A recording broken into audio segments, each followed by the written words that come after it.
Um,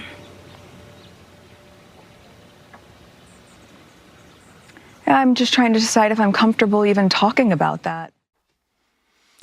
This one's wife. What a difference 5 years makes. Hello, I'm H.G. Tudor. This one's wife came up on my radar many years ago, naturally as a consequence of having some personal involvement with her, more about that in due course, and then the increased prominence that she enjoyed as a consequence of being Prince Harry's girlfriend, then fiancée, and then wife. Hitherto, a largely unknown individual, although she likes to think that she was well known before Prince Harry came along, she managed to achieve international fame or infamy purely as a consequence of marrying into the royal family.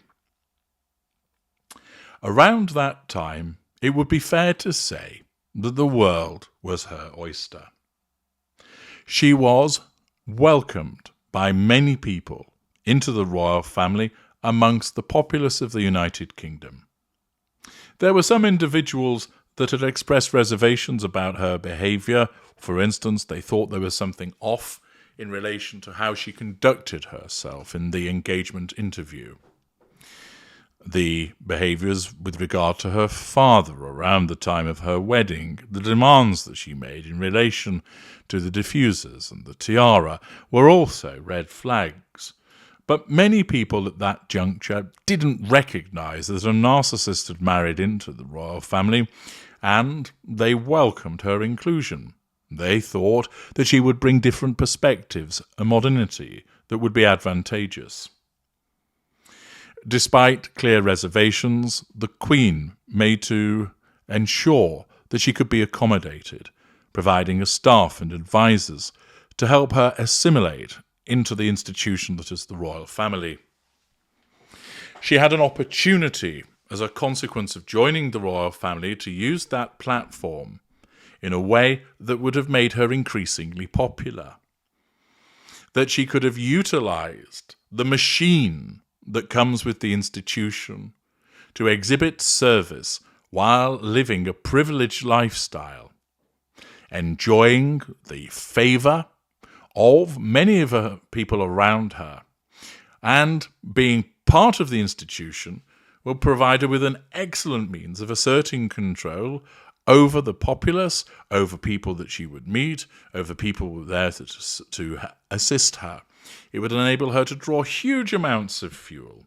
It would enable her to acquire character traits and, of course, multiple residual benefits. Her narcissism had done a fantastic job of taking a bland, mediocre actress, who was very beige, and catapulting her into the most famous royal family on the planet. If the narcissism was a collective, they could have all patted themselves on the back and ordered a round of drinks and said, "We done good. We've got her in this position." Indeed. And as evidenced by a post by another minion 1 on the subreddit, saying this one's wife, they use her full name, as you know I do not, this individual has highlighted the stark difference of 5 years, which I'm going to utilise to demonstrate a further facet of her narcissism. According to this post, 5 years ago, this one's wife and Prince Harry apparently broke a record by getting over 1 million followers in just over 5 hours on Instagram. That was the launch of Sussex Royal, which was the official Instagram for their Royal Highnesses, the Duke and Duchess of Sussex, as they were known back then, that provided their intertwined initials with a crown above it. 1 million followers in just over 5 hours. I think the account then went on to garner many millions more. However, after 5 days of existence, American Riviera Orchard has stalled at little over half of that 1 million follower mark on Instagram. And remember, as evidenced in parts passim, it's been uncovered that many of those followers are fake and were purchased, that many of those followers are profiles that have no postings, barely follow anybody, and are of questionable provenance. This demonstrates the lack of popularity that she has, that back then, with popularity riding high, she could garner 1 million followers in just over 5 hours. 5 years later, 5 days pass, and it's 500,000 followers, of which many aren't even genuine. How would she react to this? If someone were to point out to her, well, your new page on the gram isn't as successful as Sussex Royal, she wouldn't turn around and say, I know, it's a barometer of how unpopular I have become as a consequence of the fact that I'm a rampant narcissist and really piss people off. Naturally, her narcissism would come to her defense and cause her to deny that that was the case. Are you sure? I think the figures were different. If someone were then to point out a screenshot demonstrating the number of followers that Sussex Royal had at that point in time, and then showing those which American Riviera Orchard have, that would break through that first line of the twin lines of the narcissist defense, being denial. It would break through it, and instead, her narcissism would then have to fall back to an alternative manipulation, which would simply be, well, that's because people haven't done the right job in promoting it. Or, well, I was told to put it out early. I didn't want to. I didn't think it was ready.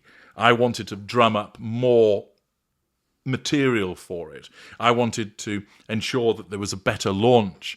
But of course, those stupid advisors told me, no, you need to get this out early.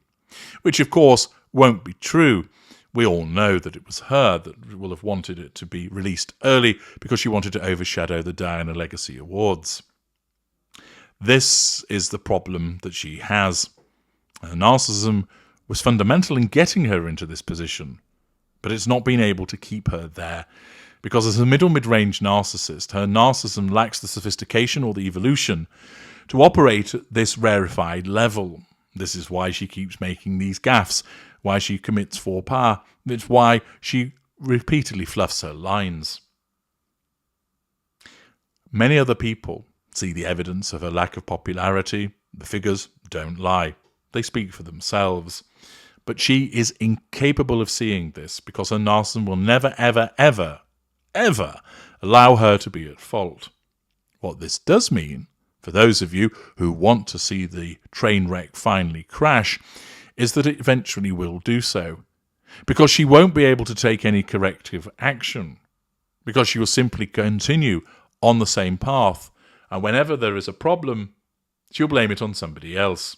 Whenever there is a failing, it wasn't her fault.